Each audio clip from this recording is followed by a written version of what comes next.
Hello, and welcome to everyone here and to everyone watching and listening online. So glad that we all could be together today in this way. Today, we are going to wrestle with a puzzling story from John chapter 5 that introduces a difficult section of the Gospel of John. And I find this story to be bothersome on multiple levels. So let's read it first, and then I'll explain why. Beginning in John 5, verse 1, it says, "Sometime later, Jesus went up to Jerusalem for one of the Jewish festivals. Now there is in Jerusalem, near the sheep gate, a pool, which in Aramaic is called Bethesda, and which is surrounded by 5 covered colonnades. Here a great number of disabled people used to lie, the blind, the lame, the paralyzed. And one who was there had been an invalid for 38 years. When Jesus saw him lying there and learned that he had been in this condition for a long time, Jesus asked him, 'Do you want to get well?' 'Sir,' the invalid replied, I have no one to help me into the pool when the water is stirred, and while I'm trying to get in, someone else goes down ahead of me.' And then Jesus said to him, 'Get up, pick up your mat, and walk.' And at once the man was cured, and he picked up his mat, and he walked." The day on which this took place was a Sabbath. And so the Jewish leaders said to the man who had been healed, 'It is the Sabbath. The law forbids you to carry your mat.' But he replied, 'Well, the man who made me well said to me, pick up your mat and walk.' And so they asked him, 'Who is this fellow who told you to pick it up and walk?' And the man who was healed had no idea who it was, for Jesus had slipped away into the crowd that was there. Later, Jesus found him at the temple and said to him, 'See, you are well again. Now stop sinning, or something worse may happen to you.' And the man went away and told the Jewish leaders that it was Jesus who had made him well. And so because Jesus was doing these things on the Sabbath, the Jewish leaders began to persecute him. In his defense, Jesus said to them, 'My Father is always at work to this very day, and I too am working.' For this reason, they tried all the more to kill him. Not only was he breaking the Sabbath, but he was even calling God his own Father, making himself equal with God." Jesus' initial question to this man at the pool has always seemed a bit odd to me. Do you want to get well? He's been disabled for 38 years, and day after day he's been sitting by that pool of water, which is supposed to have magical properties, hoping that when the water is stirred, he can be the first one in the pool, because that's what the legend says would happen, so that he could be healed. Of course he wants to get well. Why would Jesus ask him this question? But there's a clue in the way the man responds. His answer is, pardon the pun, kind of lame. Because he responds with an excuse. And it's a whiny one at that. He doesn't say, "Yes, I'd love to be healed." He says, "Oh, I can't be healed. Someone always gets into the water first, and no one will help me into the water." And at this point, we could pause and psychologize this response. We could explore how this man's disability has become the dominant trait of his personality, how it is now the basis for his identity. He is forever fused with this idea of being the one who will never get into the water first. I'm sure his sad story moved others to generosity. I'm sure he had developed quite a livelihood by sitting next to that pool and never being healed. But that's not what this story is about. It's about what Jesus does next and the way the man responds and the way the religious leaders respond after Jesus takes action. Because Jesus says, get up, pick up your mat and walk. And to his credit, the man does exactly what he's told. And then he almost immediately gets in trouble with the religious leaders for carrying his mat, which, according to their interpretation of the law of Moses, is a form of work which is prohibited on the Sabbath. And when they confront him, though, he says, don't blame me. I'm just doing what I was told by the guy who healed me. And the religious leaders want to know, well, who is it that told you to carry your mat? Not who is it that healed you after 38 years of being disabled. It's who told you you could carry your mat? Who would dare disregard our interpretation? Who would dare undermine our authority and tell you that you could carry your mat on the Sabbath? The man doesn't know because Jesus disappeared into the crowd, and apparently the man didn't do any research afterward to find out.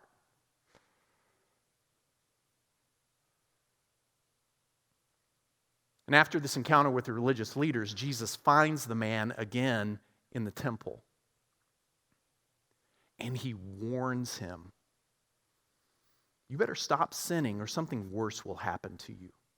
In the Gospel of John, the primary sin that Jesus repeatedly confronts is disbelief or unbelief, especially in those who hear his words or see his wondrous signs and yet still never believe in him or the one who has sent him. That's the major sin in the Gospel of John. Separation from God because of an unwillingness or an inability to recognize who Jesus is and what Jesus is doing on earth.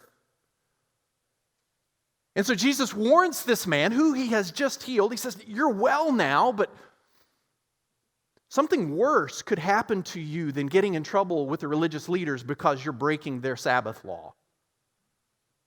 And that worst thing is you could come under judgment of God because you are not believing in the one he has sent. Jesus takes the initiative, seeks out this man, finds him, and then warns him about the consequences of his unbelief, just as he took the initiative to heal him. Both are demonstrations of God's grace. Remember in the prologue, John says that in Jesus we see grace upon grace upon grace, abundant grace overflowing out of the life of Jesus. And both are demonstrations of this abundant grace of God because sometimes God's grace heals us. And sometimes grace warns us. God's grace is both proactive, taking the initiative, and it is persistent, continually circling back around to warn us. Because God's grace cannot let us go. Henry Nouwen tells an old story about an old man who every morning would get up and sit next to a river on the riverbank and meditate. And one morning, as he finished his meditation, he looked out on the river and he saw a scorpion floating helplessly on the water. And so the man grabbed a tree limb and leaned out over the water and tried to rescue the scorpion. But of course, when he grabbed the scorpion stung him. He pulled his hand back in pain and he regained his balance and he stretched out again, and again the scorpion stung him, this time causing his hand to swell. And a passerby saw all of this happening and shouted to the old man, "Why are you risking your life to rescue that ungrateful scorpion?" And the old man said, "Just because it's the scorpion's nature to sting does not change my nature to save." God's grace is proactive and God's grace is persistent. And how does this man who has been healed by Jesus respond to the proactive, persistent grace of God? How does he respond to this warning, a gracious warning? He goes to the religious leaders and says, "It was Jesus who healed me." And not because he wants them to hear the good news about Jesus. He's not the Samaritan woman going back into the village saying, "You've got to come see this guy. You've got to come hear what he has to say." No, he goes and tells them who Jesus is, either because he wants them to leave him alone because they're pestering him, or because his loyalties, in fact, lie with them and not with Jesus. Whatever his motives, the result is they start persecuting Jesus. And then when Jesus defends himself, they conspire to kill him. In this way, this man whom Jesus healed is a precursor to Judas. Judas, who was with Jesus, who followed Jesus, who listened to all of Jesus' teachings, who saw all of Jesus' signs, and in the end still handed him over to the religious leaders who wanted to kill him.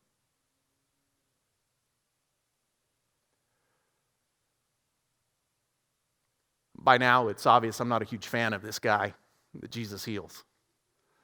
And if you think I'm being too hard on him, go and compare the way he responds to the grace of God with the way the man born blind responds to being healed by Jesus in John chapter 9, which we'll get to in a couple of weeks. So one of the ways that John makes a point as he tells his story is he will set up comparisons between two characters. And you really don't get what John is saying until you read both stories about both characters and compare and contrast them. For example, John's negative portrayal of Nicodemus, a religious insider who comes to Jesus at night, isn't clarified fully until we compare it with the way the Samaritan woman responds in chapter 4. And in the same way, we don't realize how lackluster this man's response is to being healed by Jesus until we compare it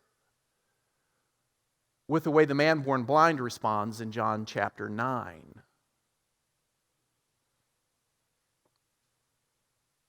Of all of the people sitting around that pool that Jesus could have healed, you'd think he could find someone more deserving, or at least more grateful and loyal to Jesus afterward.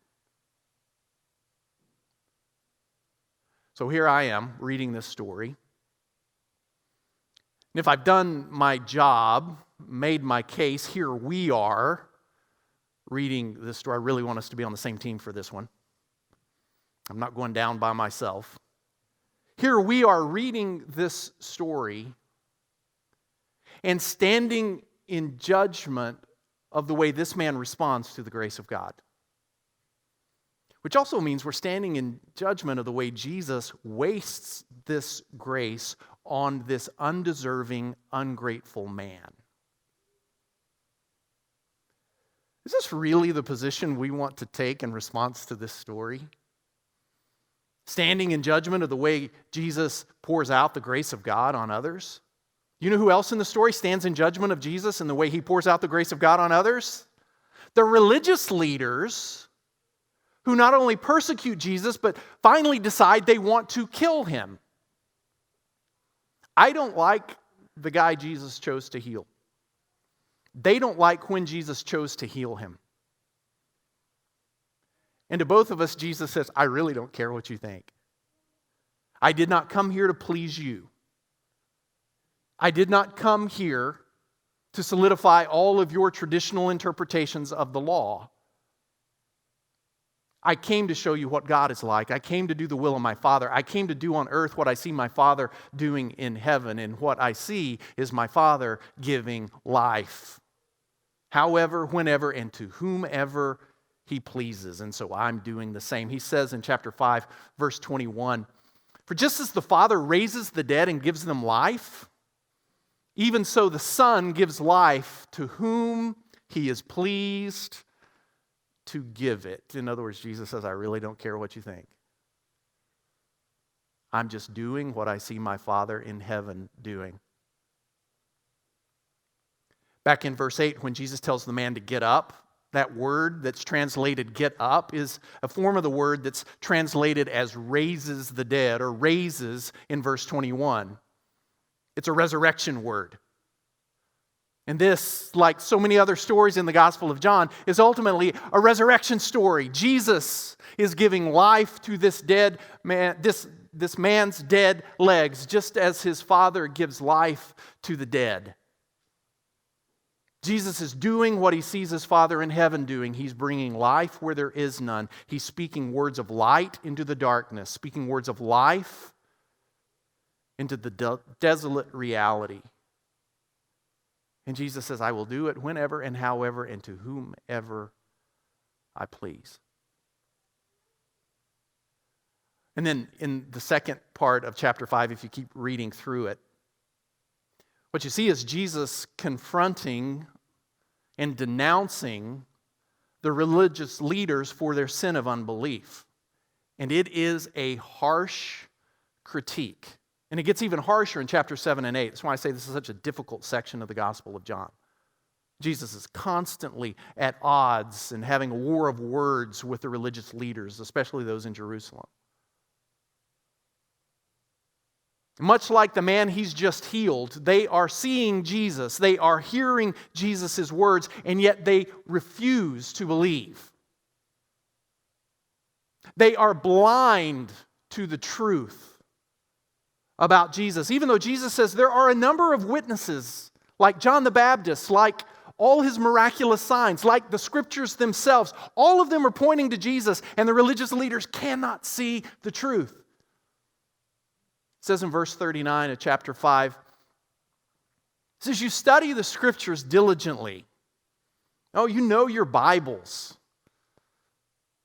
You study the scriptures diligently because you think that in them you have eternal life.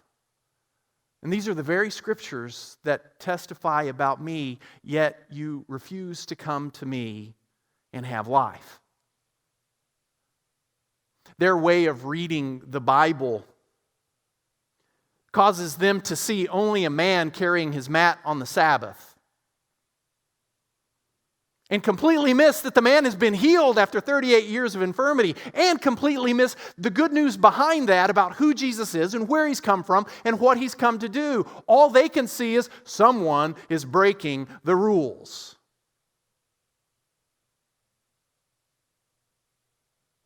How can they be so blind?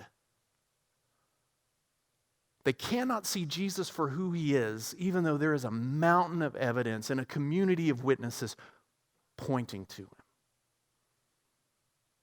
How can they not see it?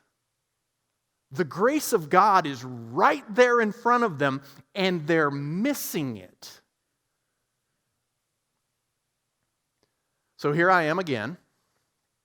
Or better yet, here we are again, not committing this crime by myself, reading this story and standing in judgment of the way the religious leaders cannot see who Jesus really is. Whether we're focused on the unworthiness of the man Jesus heals, or we're focused on the blindness of the religious leaders, it doesn't matter, because we're still not focusing on the one to whom all the signs point, the one who came to show us what God is really like and is doing on earth what he sees his Father doing in heaven. We're not seeing that. We're just seeing the inadequate ways that others are responding to the grace of God. And it makes us feel a little better about ourselves, because we would never do that. And while we're focused on their inadequate responses to God's grace, we are also not then focusing on our response to God's grace. I have a friend with this annoying habit. We'll get together sometimes and talk about people we know, and we'll talk about their blind spots. We'll talk about their lack of self-awareness. We'll talk about how they are saying and doing foolish and destructive things, and they seem to be unaware of the impact they're having on their own life, their family, the world around them. They're clueless. We talk about how clueless they are. How can they be so blind? And it makes us feel a little better about ourselves. And then my friend will bring the conversation at some point. He will bring it back around and he'll say this, which makes me wonder, where are my blind spots? What am I missing? What foolish things am I saying and doing that's causing all kinds of trouble for myself and others, and I can't see it? And that's when I jump in and begin listing all of his flaws that are obvious to me.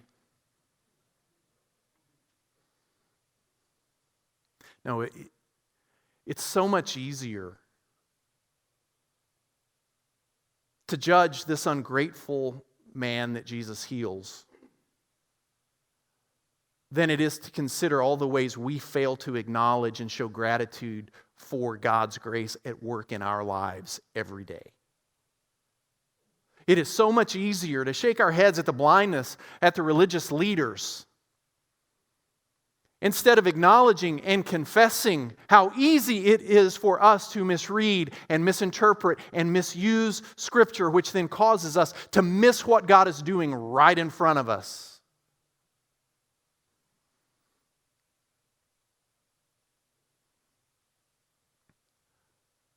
God's grace is proactive. It heals, it forgives, it saves. Not only when we don't deserve it, but long before we even ask for it. God's grace is also persistent. It warns.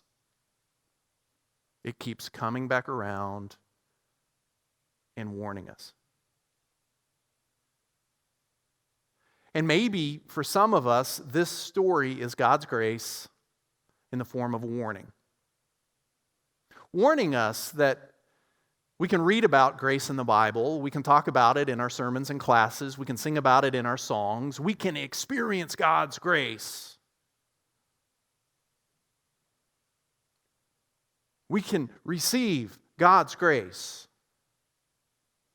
and still not allow it to touch our hearts or transform our lives. So instead of judging others in the way they respond to God's grace, let's look inward today and consider our response to the grace of God.